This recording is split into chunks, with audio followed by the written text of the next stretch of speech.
ماشومان ماشومان جینکۍ او هلکان کورنۍ د کړي خیال ورته عادت او پاملرنه د تعلیمي ام روغتیایي د ځان نظافت هم اړین دی تغذیه هم چنان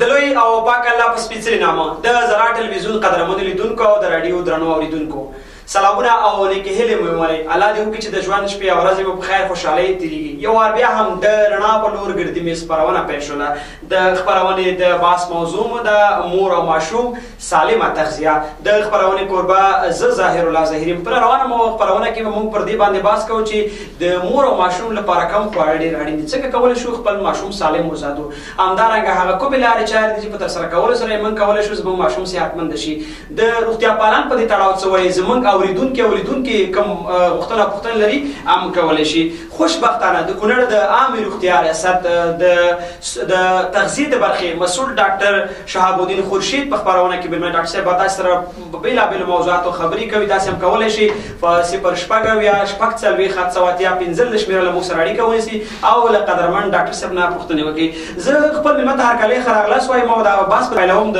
ډاکټر صاحب سره چې ډاکټر صاحب دا تغذیه څه ته وایي صاحب ستړي مه شئ او په خیر راغلئ بحث ته مننه ژوندي اوسئ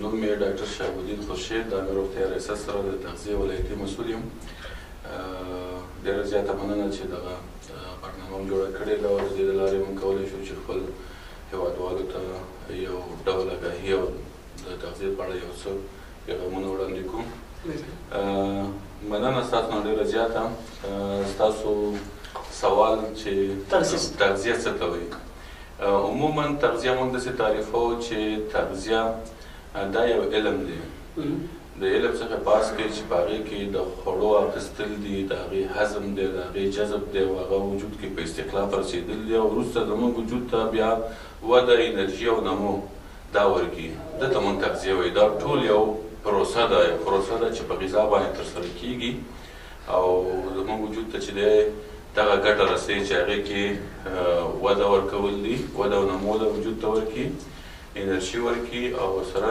معافیت یا سلامتیا ورکړي نو عبارت د تغذیې څخه دی درنو اورېدونکو د خپرونې د وخت تخنیکي همکاران د یوې اړیکې اشاره کوي سلام ستړي مه شئ په خیر راغلئ خپرونې ته السلام علیکم زه ته تاسو سلام او ډاکټر صاحب ته سلامونه او مینه ډېره زیاته مننه وعلیکم سلام نوم مو واخلئ څوک له کوم ځای مو اړیکه نیولې مننه نبیالله صاحب یم او له تاسو څخه مې اړیکه نیولې سعید صاحب ډېره زیاته مننه ډاکټر صاحب خپرونه کې مېلمه د مهرباني څه پوښتنه لري د مور او ماشوم د سالمې تغذیې په اړه ډاکټر صاحب درته ځواب درکوي مننه له ډاکټر صاحب مېلمه پوښتنه ده د مور شیدې د ماشوم لپاره څومره مهم دي سعید صاحب خپرونه وګورئ ډاکټر صاحب درته ځواب درکوي خپرونه واورئ وګورئ ډاکټر صاحب درته ځواب درکوي ډېره زیاته مننه خوشحاله اوسئ ډاکټر صاحب یو اورېدونکي اړیکه نیولې وه د نبي الله صاحب ورور په نوم باندې وه چې د مور شوده که څه اندازه موږ بحث کوو وروسته بیا هم خبرې کوو خو دوی خپرونه همدا شی به ګوري اوري وایي د مور شوده په لومړیو کې د ماشوم لپاره څومره مهم دي وایي ډېره زیاته مننه د ورور نو د پوښتنې نه ډېره ښایسته پوښتنه یې کړې ده مور شوده که په ده باندې موږ څومره خبرې وکړو دا کمې دي ولې موږ په هر یو مرض دپاره یا د هغې د اهمیت په خاطر یو ورځ مشخص کړي چې هغه ورځ موږ منځو که هغه موږ د ټي بي ورځ واخلو د ایډز واخلو خو د مور شوده چې دی دا یوه هفته لري اول د اګست نه تر 2 د اګست پورې دې ته نړیواله هفته ویل کېږي یعنې مادر برېسټ فیډینګ ویک ورته ویل کېږي د مور د شیدو نړیواله هفته یعنې دونه اهمیت لري دونه مهم دی چې مکمل یوه هفته د مور د شیدو دپاره ځانګړې کړې ده او دا په ټوله نړۍ کې منځل کېږي د مور په شیدو که موږ څومره وغږېږو نه کمې دي د مور شوده اولني شوده چې دي ورګه دا د ماشوم دپاره ډېر بهترین دي یعنې داسې مثال لري بعضې خلک ته د واکسین وایي چې داسې دغه لري چې د مرضونو نه مخنیوی کوي د ماشوم ډېر امراض چې دي چې هغه کله ماشوم پیدا شي او د مور شوده څومره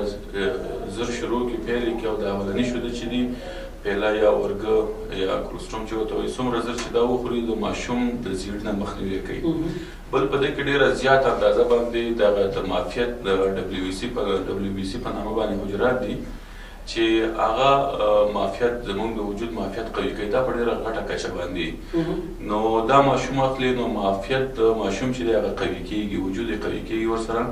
د هغې نه علاوه چې دی د هغه واکسینونه یا هغه مرضونه چې هغه مور تیر کړي وي او د ده په وجود کې انټي باډیګانې جوړې شوي وي، دغه ټول انټي باډیګانې په دې شیدو کې ماشوم ته ورځي چې د ماشوم وجود مخکې نه د دغه امراض یا تکلیفونه چې مور تیر کړي وي هغه د ده په وجود کې انټي باډي جوړوي. نو هغه امراضو یا تکلیفونو سره چې بیا ماشوم مخ کېږي نو ماشوم باندې تاثیر نه وي.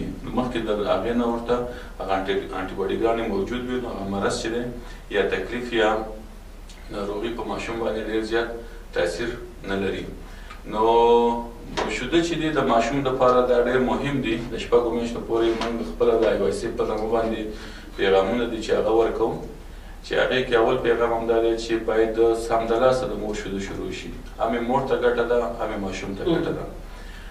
مور هم روحي فشار یې کمیږي، خونریزي ورسره ښه کېږي، خپله چې مور شیده ورکوي ماشوم ته د حمل مخنیوی کېږي، خپله لیکټیشن امینوریا ورته وایي چې د حمل نه مخنیوی کوي. همدا شیده چې دي دا چې مور ماشوم ته ورکوي خالص شیده، نو مور ورسره هم د حمل نه مور ورسره روحي ښه کېږي، فشارونه ورسره کمیږي، ذهني ورسره ارامه وي. نو ډېره زیاته فایدې دي، اقتصادي دي، هر وخت د ماشوم دپاره عملی. او ماشوم چې دی هغه هم د سوی تغذیې نه پکې ژغورل کېږي، ځکه د مور په شیدو کې دغه کم شیده چې دي په ده کې مکمل غذا د ماشوم دپاره، یعنې 6 میاشتو دپاره چې کوم ماشوم وي د 6 میاشتو پورې د ماشوم دپاره مکمل غذا ده چې په هغې کې د ماشوم تګ اوبه پکې شته دي. یعنې دا ضرورت نه لري چې په ګرمۍ کې موږ ماشوم ته اضافه اوبه ورکړو، د 6 میاشتو نه ښکته ماشوم وي. همدغه اولنۍ برخه شیده چې دي د سره د ماشوم څومره تنده چې هغه رفع کېږي، او نور وروستنۍ برخه شیده چې د مور شروع کېږي نو هغه کې ټول مغذي مواد دي چې هغې د ماشوم د ودې، انرژي او د نمو دپاره او د قوت دپاره دا ټول مواد د مور په شیدو کې موجود دي. نو ډېر مهم دي. مخکې ما وویل چې د یو دغه دپاره یو ورځ مشخص کېږي، خو موږ د مور د شیدو دپاره روغ هفته چې ده هغه مشخص کړې ده چې هغې ته نړیواله هفته د شیدو ویل کېږي، او دا هر د اول د اګست نه تر 2 د اګست پورې په ټوله دنیا کې لمانځل کېږي. ډاکټر صاحب ډېره مننه، خورا مهم معلومات مو وړاندې کړل. ډاکټر صاحب راځئ ته چې ماشومانو ته عموما زموږ په ټولنه کې پوډري شیده ورکول کېږي چې له خطرناکو څخه ډک دي. زموږ ټولنه کې ډېری خلک په دې افتخار هم کوي، ویاړ هم کوي چې خپل ماشوم ته پوډري شیده ورکړي او وایي چې دا ما ورته اخیستي. خپله دغه ستاسو د یو ډاکټر په توګه چې کلونه په عامه روغتیا ریاست کې دنده په دغه برخه کې ټرېننګونه خلک هم روزلي کار کوي، میسجونه ورکوي، دا په ټوله کې څومره خطرناک دي دغه پوډري شیده د ماشوم لپاره، او که نه خطرناک دي؟ پوډري شیده خو ډېر زیات خطرناک دي د ماشوم لپاره. ولې که په دې باندې موږ وغږېږو او علمي اړخ یې وڅېړو، دغه شیده چې دي دا تقریبا داسې ویوه چې هغه اندازه ویټامینونه چې هغه ماشوم ته په اولو ورځو کې پکار دي، په وروستو ورځو کې پکار دي، هغه صحیح نه دي سنجول شوي. نو څه اندازه زیاته وي څه کمه وي، نو همدغه علت دی چې ماشوم د بدهضمۍ سبب کېږي، ماشوم وده چې ده هغه ورسره تاخر سره مخ کېږي، ذهني کمه پیوړتیا یا دغه چې د هغې ورسره کمیږي. نو ډېر زیات نقصانات دي. علاوه د ده نه چې کوم دی که یو غریب فامیل وي او هغه د بازاري شیده اخلي، که یو پلار غریب وي او هغه دیاړي کوي یا مزدوري کوي، نو 300-400 روپۍ یو ډبی دی، هغه د ورځې دغه یو ډبی د ماشوم 2 ورځې 3 ورځې کېږي. نو دغه د کور د نورو ماشومانو هغه مصرف چې دی هغه هم په دغه ماشوم باندې لګېږي. بل د دې تیارول چې کوم دي دا هم سخت دي، ځکه د دپاره هغه فیډر چې دی د هغې انزل دی، حفظ الصحه چې دی هغه صحیح نه مراعات کېږي. خپله فیډر هم ډېر خطرناک دی، ډېر زیاته. نو دغه خپله یو ډول د مرض د انتقال یو وسیله ده چې ماشوم ته ناروغه کېږي، بار بار او بار بار په تکلیف کېږي. نو څومره چې موږ د دې په تاوانونو یا اضرارو باندې خبرې وکړو هغه کم دي، ډېر زیات نقصان لري ماشوم ته دغه پوډري شیده. نو کوشش وشي چې باید د مور شیده چې دي دا ماشوم ته ورکړي، ځکه یو ماشوم دا حق لري په مور باندې چې هغه ته باید خپل شیده ورکړي. نو هغه وخت کې یعنې په طبابت کې یا علمي کچه باندې که موږ خبرې وکړو هغې کې دا واضح ویل شوي دي چې اول د مور شوده دي که چېرته احیانا یا مور نه وي موجود نه وي خدای نخواسته د یو ماشوم مور مړ شوي وي یا کوم داسې بعضې تکلیفونه دي چې هغې کې نشي کولی چې ماشوم ورکړي نو په هغه وخت کې هم موږ ویو چې باید دویم ورپسې رضایي مور باید د لپاره وکتل شي یعنې د دوی په کور کې یو بله ښځه وي یا ګاونډ کې وي چې هغه خپل ماشوم لري هغې ته شوده ورکوي د هغې سربیره د دې ماشوم ته هم شوده ورکوي. بلکل ډاکټر صاحب تاسې خبر هم دا وایي وړې که وصل در سره تخنیکي همکاران اشاره کوي ډېره بخښنه غواړم. ډاکټر صاحب سلام ستړي مه شئ. وعلیکم سلام. ډاکټر پرې سلام ورسېږي اکرام الله محمود یم مرکز څخه وچې شیدو اغېزې ډاکټر صاحب همدا پوښتنه ده وچې شیدو بدې اغېزې په ماشوم باندې څه دي؟ خپرونه وکړو ډاکټر صاحب درته ځواب درکوي. درنو لیدونکو او زموږ اورېدونکو په 0 اویا 6 څلوېښت 7 شمېره باندې کولی شئ اړیکه ونیسئ. د خپرونې د بحث موضوع مو ده د مور او ماشوم سالمه تغذیه څه کول پکار تر څو دغه دواړه صحتمنده روغ اوسېږي او د خوارځواکۍ د دغه بدبخته ناروغۍ څخه موږ خلاص شو. تغذیې لپاره کم خواړه کم منرالونه کم ویټامینونه دي. قدرمن ډاکټر صاحب د خپرونې په جریان کې به دغه ته ځواب ورکوي. یو اړیکه تخنیکي همکار اشاره کوي. بخیر ستړي مه شئ. السلام علیکم. وعلیکم السلام. هرکلی درته وایي خپرونې ته په خیر علي مهرباني نوم مو واخلئ څه پوښتنه لرئ؟ هدایت الله لکه زه یم مرکز دم کلي نه سبسماز کې یم. ډاکټر صاحب محترم نه مې دا پوښتنه ده چې یوه مور څنګه کولی چې خپل ماشوم صحتمند وساتي؟ صحتمند وساتي. خپرونه وګوره څه وواده کوي. ډېره مننه ډاکټر صاحب. لومړی ورور اکرام په نامه و چې وچې شوده ښه موږ په دغه بحث هم کوو خوشبختانه دغې باندې خبرې کوو. د بلې پوښتنې ته راشو. بل ورور پوښتنه بیا وروسته زه مطرح کوم. سمه نو د وچو شیدو موضوع ده همدغه کوم اغذات چې دي او یعنې ماشوم دپاره ډېر زیات مضره دي. زیاتره زمونږ همدغه بعضې کمپنیان او والات چې هغه شیده بازار ته راډول کوي نو یو ماشوم راوالي صحتمند او دا په تلویزیون باندې دې دپاره یو اعلان جوړ کړي یا په بلبورونو باندې د هغو کې یو صحتمنده ماشوم وښیي چې دا شیده خوري او دا یعنې مور ته یو غلط پیغام ولېږي. خو چون د مور شیده چې دی دا خپله د ماشوم د صحت دپاره ډېر ضروري دي.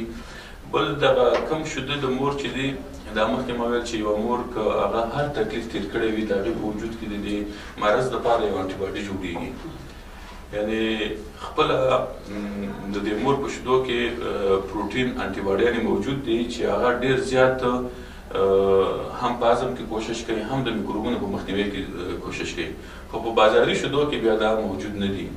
دا نشته دی. نو په ځای د ده چې یو ماشوم ته او بل هغه اندازه مور نشي سنجولی چې په کوم اندازه شیده واچوي په کوم اندازه باندې ماشوم ته اوبه واچوي. نو زیاتره همدغه سبب دی چې د ماشوم د اسهالاتو سبب کېږي. د ماشوم سینه بغل چې دي سینه بغل په شان تکلیفونه ورته پیدا کېږي. ماشوم ورسره نارامه وي همیش د خېټې درد لري ورسره نو په عذابتیا د ماشوم ډېر زیات وي. نو ډېر زیات مضره دي. ډاکټر صاحب د ماخلو دغه د یوې ورور اړیکه به وه چې صحتمند د ماشوم لپاره څه کول پکار دي. بیا د ماخلو مهرباني صحتمند د ماشوم دپاره چون د اول باید موږ په دې دغه کې 10 ورځې لرو. 10 ورځې چې دي دې ته په بعضې کتابونو کې وینډو اف اپرچونیټي ویل کېږي یعنې د فرصت کڼکۍ او بعضې کتابونو ورته ګولډن ډے ویل شوي 1000 ګولډن ډے یعنې د طلایي ورځې. دا 10 ورځې چې کله شروع کېږي دا د القا د ورځې نه شروع کېږي کله چې مور حمل واخلي. د حمل نه شروع کېږي تر ماشوم د 2 کلنۍ پورې. چون 9 میاشتې ماشوم چې دی هغه د مور په بطن وي او بیا چې کله ماشوم پیدا شو نو 1 کال 2 کاله نو تقریبا دا ټولې چې راټولې کې ځکه 365 ورځې یو کال شو 365 ورځې بل کال شو او 9 میاشتې هغه 200 ورځې هغه راځي. نو دنه 10 ورځې جوړېږي. نو دا 10 ورځې اهمیت ډېر مهم دی د ده دپاره چې یو ماشوم او هم مور دواړه سالم پاتې شي. په ده کې د مور غذا شروع کېږي چې مور ته باید د حاملګۍ په وخت کې کومه غذا څخه استفاده وکړي. باید څو ټیمه غذا وخوري. د کم ویټامینو منرالونو څخه استفاده وکړي. اوبه چې کوم دي هغه باید په ورځ کې څومره وڅښي. مالګې چې کوم دي ایوډین لرونکي مالګې چې دا ډېرې زیاتې مهمې دي دا باید د دې څخه استفاده وشي. او همدې برسېره چې کله ماشوم پیدا شي سمدلاسه باید ماشوم ته د مور شیده شروع شي.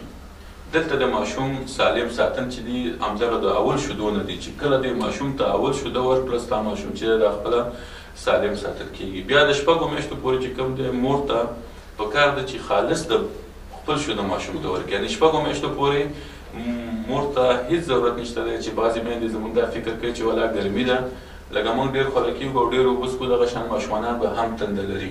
خو هر 2 ساعته بعد باید ماشوم ته شوده ورکړی شي.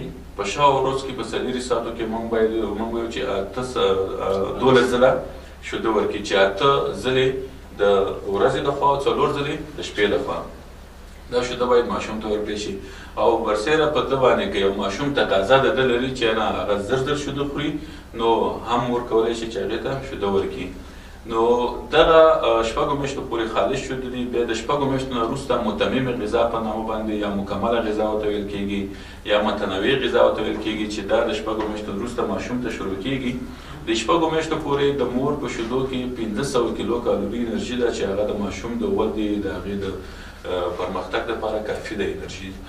د 6 میاشتو نه وروسته چې دی ماشوم ته بیا تقریبا داسې وه چې 650 الا تر 200 کیلو کالوري پورې انرژي ته ضرورت لري چې 1500 کیلو کالوري انرژي ماشوم د مور د شیدو نه اخلي. باقي مانده دا 1.5 کیلو کالوري انرژي چې ده دا باید د اضافي خواړه یا مکمله غذا یا متنوع یا متممه غذا چې د دې څخه لاسته راوړي. نو 6 میاشتو نه وروسته باید ماشوم ته متنوع غذا شروع شي. د 6 میاشتو نه تر 9 میاشتو پورې د خپل اندازه لري چې په کوم اندازه باندې باید دا غذا ماشوم ته ورکړی شي. د هغې دپاره مونږ داسې وایو چې اول باید د مور شیدو دي. د مور شیدو نه وروسته د ناشتې په شکل باندې یعنې 2 ټیمه 3 ټیمه 1 قاشوګه یا 2 قاشوګې دا باید ماشوم ته په هر غذایي دفعات کې ورکړی شي. بیا د 9 میاشتو نه تر 1 کال پورې د غذایي دغه چې دی دا د 3 قاشوګې او 4 قاشوګې دی.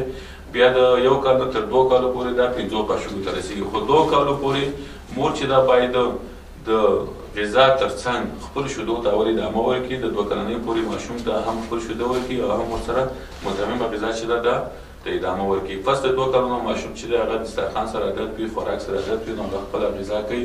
د 15 کلنۍ پورې باید غذا چې ده هغه هم داسې مخکې لاړه شي. نو زیاتره زمونږ ماشومانان چې هغه سوی تغذي لامل کېږي یا سوی تغذي کېږي نو د هغې د عمر چې دی هغه زیاتره همدغه د پیدایش نه ولا تر 15 کلنۍ پورې چې دغه سالمه تغذیه د دې ونه شي او صحیح تغذیه نشي نو ماشومانان چې دی هغه زموږ سوی تغذي کوي. ډېره مننه. د خپرونې درنو لیدونکو او اورېدونکو د خپرونې په دې برخه کې لاندې دمې ته ګرځو بېرته راګرځو.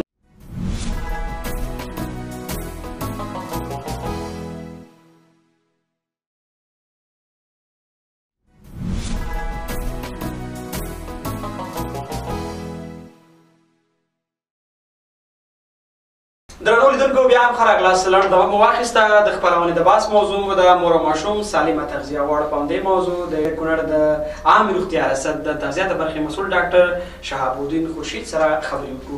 ډاکټر صاحب د امیدوارو میندو لپاره ویټامین منرالونه لرونکي ګولۍ څومره مهمې او اړینې دي؟ ډېره ښه پوښتنه ده. امیدوارو میندو لپاره د ویټامین او منرال لرونکي ګولۍ چې دي دا ډېرې زیاتې اړینې دي. چون موږ یو ډول سوی تغذي لرو چې هغې ته مایکرونیوټرین ډیفیشنسي ویل کېږي چې دغه سوی تغذي زموږ زیاتره د ویټامین او د منرالونو د کمبود د وجې نه رامنځته کېږي. کله چې زموږ په وجود کې ویټامین او منرال کم شي د هغې د وجې نه دغه سوی تغذي چې ده رامنځته کېږي او دا یو ډول زیات تشوشات چې دي هغه خپل ځان سره اعراض علایم چې دي هغه پیدا کوي چې زیاتره ناروغان داسې فکر کوي چې ماته یو ناروغي ده او د ناروغۍ نوم ورکړل کېږي. خو زیاتره دغه مشکلات یا د اعراض علایم چې دغه ویټامینونو او منرالونو د کمبود د وجې نه رامنځته کېږي. اوس راځو د حاملګۍ په وخت کې د میندو ویټامین او منرالونه چې هغه ډېر زیات اړین دي. په همدې خاطر باندې چون د مور تغذیه باندې که مونږ خبرې مخکې وکړلې هغه ویټامینونه او منرالونه که مونږ خپلې جامې ته وګورو او خپل رژیم وګورو نو کوم ډول غذا چې موږ ته پکار ده هغه نه رسېږي. یعنې یو انسان ته چې کوم ډول غذا او د هغې ضرورت وي نو هغه هر فامیل هر کور ته نه رسېږي چون زموږ د غربت او د هغه که واخلو نو زیاتره د ویټامینونو او د منرالونو د کمبود سره مخ کېږو چې دا زیاتره ویټامینونه او منرالونه چې دي دا په میوه‌جات او سبزیجاتو کې ډېر زیات دي. نو په دې خاطر باندې که چېرته کې یوه حامله مور ځان له یو ویټامین باندې خبرې وکړو چې هغې ته فولیک اسید ویل کېږي، ډېر یو عادي ویټامین دی، B9 ویټامینو ته هم ویل کېږي. که چېرته د کمبود سره مخ وي نو یو عادي ویټامین دی چې دغه ماشوم چې نړۍ ته راځي نو هغه انټي ډي ورته ویل کېږي، نیورل ټیوب ډیفیکټ، میلادي ناقصې دي چې ماشوم یې معیوبه دنیا ته راځي.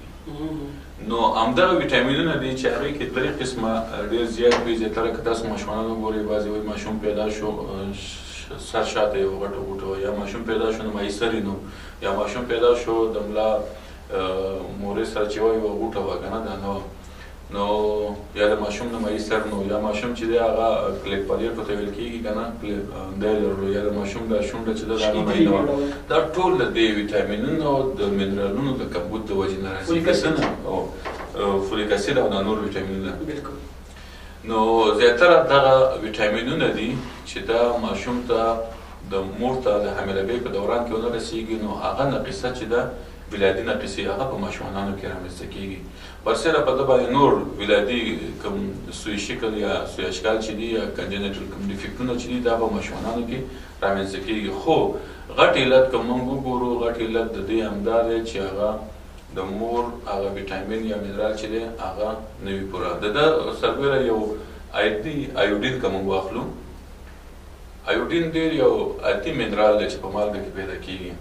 خو که چېرته کې یوه مور ته ایوډین د کمبود سره مخ شي، یو خو دا دی چې جاغور ډېر عام دغه دی چې دا موږ ګورو چې وي. د ده نه علاوه چې دا مور سختونه کوي حاملګۍ په وخت کې، یعنې ماشوم چې دی روغ دنیا ته نه راځي، یعنې په خپل سر باندې سختونه کوي که نه. یو عادي منرال دی چې موږ له دلته نوم ورکوو چې دا د مور کې دا مشکل و یا دا میکروب یې لرلو یا دا او دا، خو هغه یو عادي منرال د وجې نه یو مور چې دی هغه په خپل سر باندې ماشوم ذهن کې ذهنونه کوي. نو دغه ویټامینونه او منرالونه دا د مورګانو دپاره د حاملګۍ په دوران کې ډېر زیاته هم دي. هره مور چې غواړي یعنې حامله شي یا ماشوم ته پلان ولري، په نوره نړۍ کې اودسې ده د پریګننسي په پلان باندې ده. کله چې هغې غواړي چې هغې ماشوم دنیا ته یا نړۍ ته ماشوم راوړي، نو د مخکې د ده نه چې حامله کېږي ځي خپل ټول مکمل یو چیکاپ کوي، د خپل ویټامینونه مکمل ګوري، یعنې آمادګي نیسي. دغه پریګننسي چې ده دا پلان پریګننسي وي په یو پلان باندې. زمونږ زیاتره میندې داسې دي چې هغه بیچارهګانې یعنې یو وخت خپل ځان نه خبره هم نه وي چې زه حامله یم یا نه یم که نه.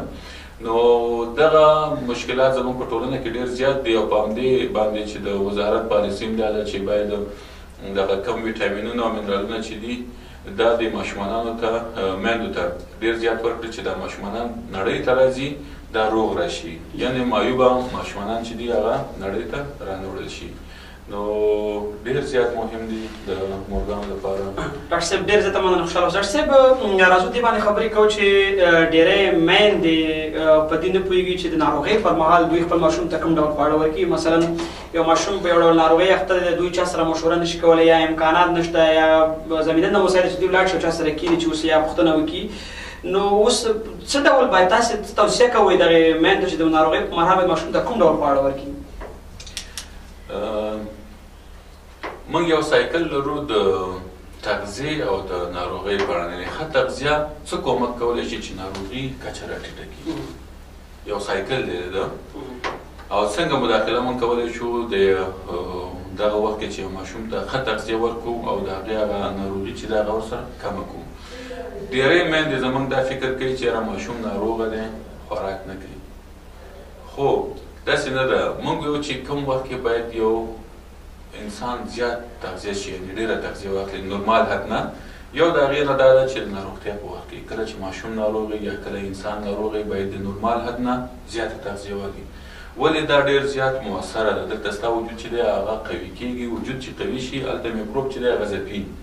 که چېرته کې ته تغذیه کېږې نه ستا په وجود کې یعنې تغذیه نه تا ته انرژي قوت دا راځي که ته تغذیه وانخلې یعنې ځان تغذیه نه کړې خوراک ونه کړې نو طبعا دغه کم انرژي چې ستا د وجود لپاره پکار ده چې هغه میکروب د منځه یوسي هغه ستا په وجود کې نه وي نو ستا وجود هغې ته نور هم ډېر زیات ضعیفه کېږي نو په دې وخت کې موږ ویو چې کوم وختونه دی چې یو کس زیاته تغذیې ته ضرورت لري هغې کې یو ناروغي ده بل حاملګي ده او شیده ورکول د هغه مور چې هغه شیده ورکوي یا حامله وي چون هغه ماشوم ته شیده ورکولو په وخت کې یا حاملګۍ په وخت کې چې د هغې د وجود نه بل ماشوم تغذیه کېږي نو دې وخت کې باید ډېره غذا واخلي هغه خلک چې هغه درانه کارونه کوي یا شاقه کارونه کوي هغه باید ډېر هغه واخلي انرژي واخلي د دې ضرورت وي نو په هغې په اول سر کې چې دی همدغه خبره ده چې د ناروغۍ په مهال باندې باید موږ ماشوم ته ډېره تغذیه ورکړو یعنې د مخکې حالت نه ورته تغذیه ډېره کړو خو دلته کې فرق دومره دی چې زیاتره اوس یو ماشوم دی نور وخت کې هغه الو خوري نو هغه نورمال دی خو د ناروغتیا په وخت کې هغه ته که ته الو خوري شاید ونه خوري دې وخت کې وایي چې تاسو داسې یو شی جوړ کړئ چې ماشوم د خوښې وي ذایقه دار وي خوشبودار وي یعنې ذایقې ښه وي چې د ماشوم د خولې خوند پرې جوړېږي او هغه یې وخوري نو داسې خوراکونو نه استفاده وکړي نو داسې نه چې ته ماشوم ته هماغه یو الو کړي او ماشوم هغه الو چې دی هغه نه خوري نو باید داسې غذا ورته جوړه کړي چې ماشوم ورته لیوالتیا پیدا کړي او ماشوم خپله غذا وخوري او داسې یو ځل غذا ورکول هم ماشوم ته پکار نه دي یعنې په تمه دمه باندې لږه غذا دې ورکړه یو کاشوګۍ وخوړله یو ساعت بعد 2 ساعته بعد بیا یوه کاشوګۍ ماشوم ته ورکړه نو چې دا ماشوم هغه انرژي ورته پوره شي او د هغې وجود دغه معافیت چې دی هغه زیات شي او میکروب په مقابل کې یعنې د ده وجود قوي وي او میکروب زر له منځه یوسي ډېره مننه ډاکټر صاحب زموږ خپرونه هم پای ته رسېدلې په وروستیو کې غواړو ستاسې پیغام تر څو موږ په آینده کې یو سالمه مور او همدارنګه ماشوم ولرو چې صحتمند وي قوي وي او تغذیه وي تاسې وروستی پیغام غوښتنه څه ده په لنډه ټکو کې البته زموږ لیدونکي او اورېدونکي چې همدا شېبه زموږ راډیو او زموږ تلویزیون ګوري هغوی ستاسې د وروستي پیغام په تمه دي ډېره زیاته مننه زه به خپل پیغام داسې وړاندې کړم چې مور که سالمه وي نو ماشوم هم سالم نړۍ ته راځي نو کوشش زیاته وشي چې مخکې ما په دې دغه کې یو لفظ استعمال کړو چې 10 ورځې ورته موږ ویل طلایي ورځې ورته ویل کېږي نو دغه باید مراد شي کله چې یوه مور حامله کېږي هم د مور د تغذیې خیال وساتل شي او تر 2 کلنۍ پورې د ماشوم د تغذیې خیال ورسره وساتل شي او هره مور له پکار دی چې د 6 میاشتو پورې خپل ماشوم ته خالص خپل شوته ورکړي د 6 میاشتو پورې هیڅ ډول غذا نه استفاده ونه کړي او هیڅ باید ماشوم ته ورنه کړی شي نو سالم ماشوم یعنې سالمه ټولنه ده که یو ماشوم سالم نړۍ ته راشي روغ راشي نو هغه که غټېږي نو طبعا هغه ټولنه چې کوم ده ټوله ورسره سالمه وي نو دا به پیغام ډېره مننه ډېره مننه ډاکټر صاحب چې زموږ خپرونې ته راغلی زموږ بلنه مو مننه درنو اورېدونکو او لیدونکو دا وه زموږ د نن وخت د رڼا په لور د ګردي میز خپرونه چې مو درته وړاندې کړله تر بیا بلې خپرونه مو په مهربانه او لوی الله سپارو د آباد او سرلوړي افغانستان په هیله ښې شپې ورځې ولرئ ماشومان ماشومان جینکۍ او هلکان کورنۍ د کړي خیال ورته ښه عادت او پاملرنه د تعلیمي ام روغتیایي د ځان نظافت هم اړین دی تغذیه هم چنان